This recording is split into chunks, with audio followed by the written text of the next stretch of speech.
Fitzgerald Kennedy, do solemnly swear that you will faithfully execute the office of President of the United States. that I will faithfully execute the office of President of the United States And will, to the best of your ability, and will, to the best of my ability, preserve, protect, and defend the Constitution of the United States. preserve, protect, and defend the Constitution of the United States. So help you God. So help me God.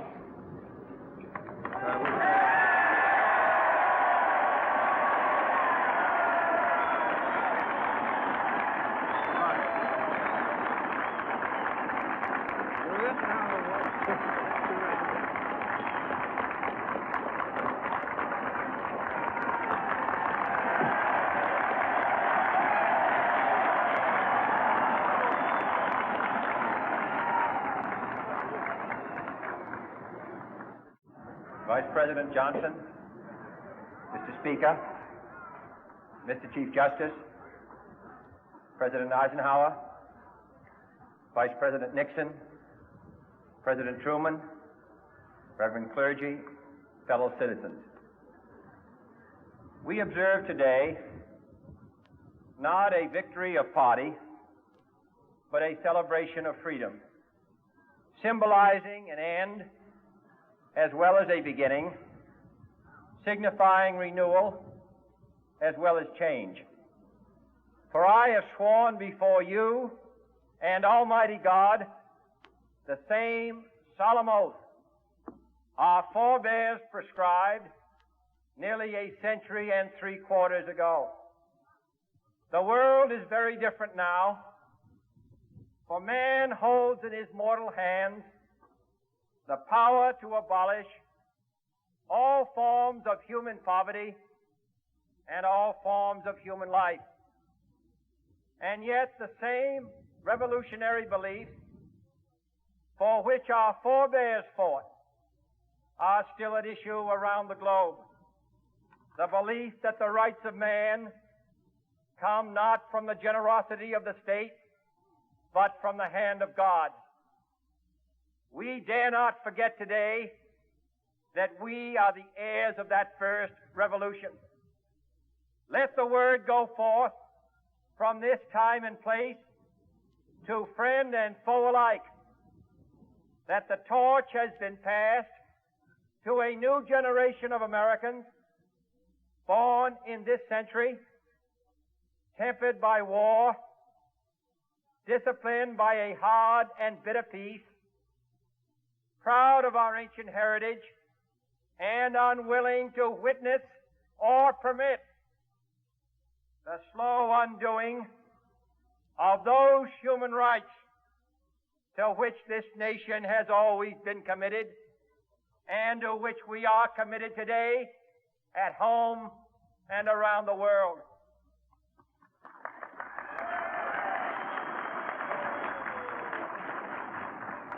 Let every nation know, whether it wishes us well or ill, that we shall pay any price, bear any burden, meet any hardship, support any friend, oppose any foe to assure the survival and the success of liberty.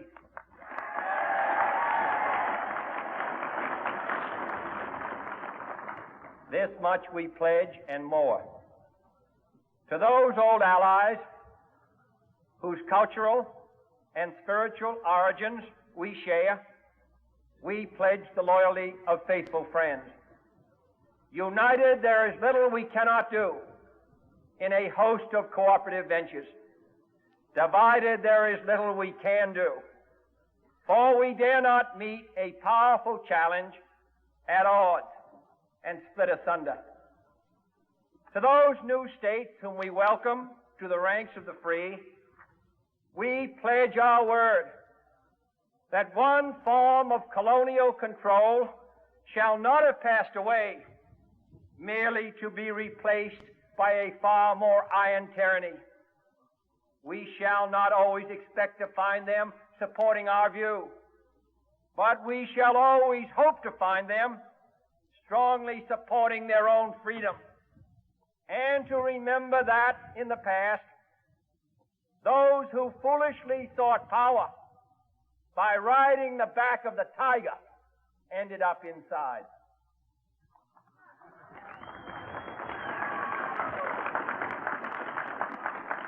To those people in the huts and villages of half the globe struggling to break the bonds of mass misery, we pledge our best efforts to help them help themselves for whatever period is required, not because the communists may be doing it, not because we seek their votes, but because it is right. If a free society cannot help the many who are poor, it cannot save the few who are rich.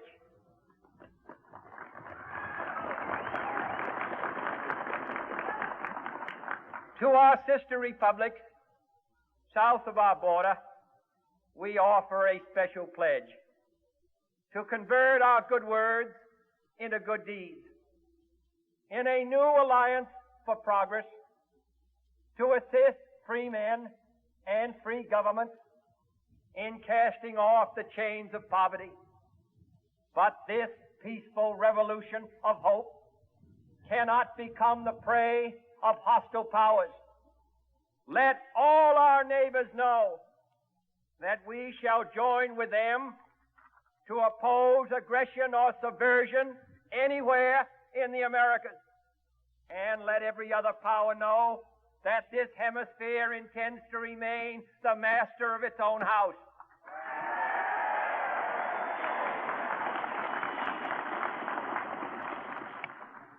To that World Assembly of Sovereign States, the United Nations, our last best hope, in an age where the instruments of war have far outpaced the instruments of peace, we renew our pledge of support to prevent it from becoming merely a forum for invective, to strengthen its shield of the new and the weak, and to enlarge the area in which its writ may run. Finally, to those nations who would make themselves our adversary, we offer not a pledge, but a request that both sides begin anew the quest for peace.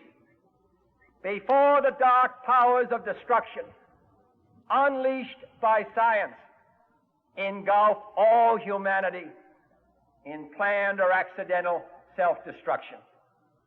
We dare not tempt them with weakness, for only when our arms are sufficient beyond doubt can we be certain beyond doubt that they will never be employed. But neither can two great and powerful groups of nations take comfort from our present course, both sides overburdened by the cost of modern weapons, both rightly alarmed by the steady spread of the deadly atom, yet both racing to alter that uncertain balance of terror that stays the hand of mankind's final war. So let us begin anew, remembering on both sides that civility is not a sign of weakness, and sincerity is always subject to proof. Let us never negotiate out of fear, but let us never fear to negotiate.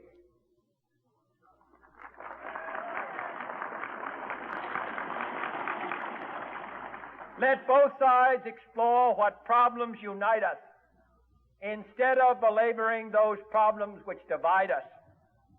Let both sides, for the first time, formulate serious and precise proposals for the inspection and control of arms, and bring the absolute power to destroy other nations under the absolute control of all nations.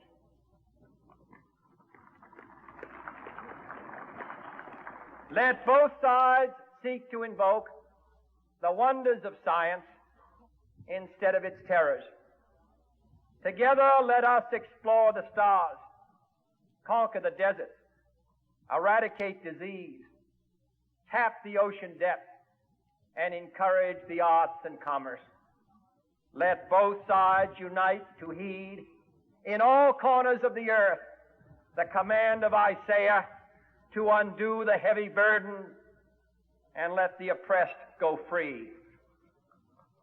And if a beachhead of cooperation may push back the jungle of suspicion, let both sides join in creating a new endeavor, not a new balance of power, but a new world of law, where the strong are just and the weak secure and the peace preserved.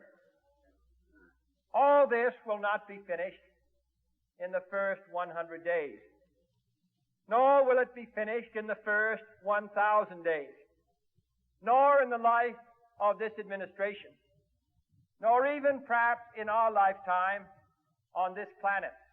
But let us begin.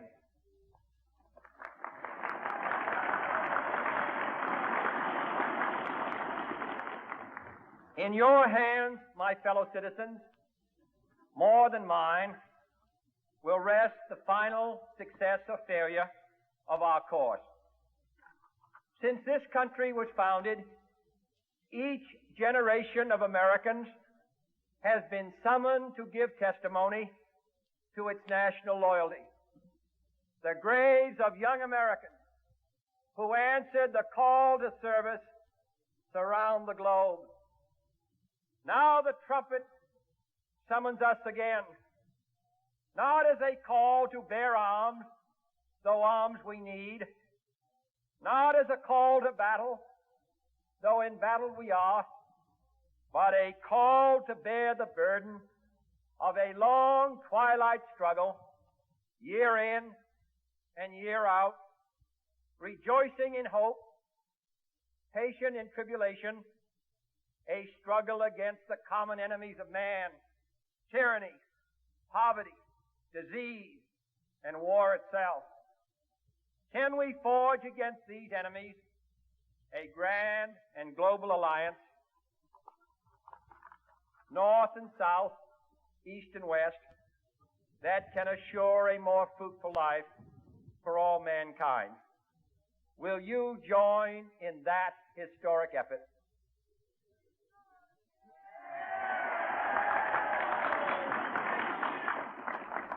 In the long history of the world, only a few generations have been granted the role of defending freedom in its hour of maximum danger. I do not shrink from this responsibility. I welcome it.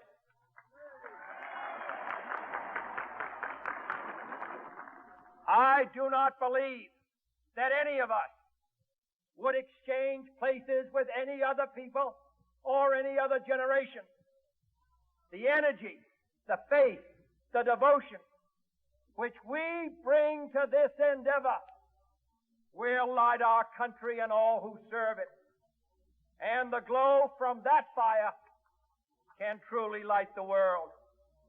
And so, my fellow Americans, ask not what your country can do for you. Ask what you can do for your country.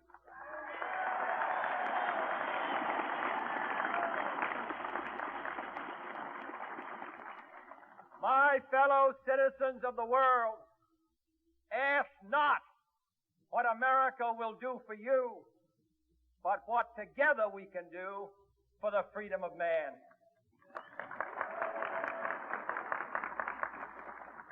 Finally, whether you are citizens of America or citizens of the world, ask of us here the same high standards of strength and sacrifice which we ask of you. With a good conscience, our only sure reward, with history the final judge of our deeds, let us go forth to lead the land we love, asking His blessing and His help, but knowing that here on earth, God's work must truly be our own.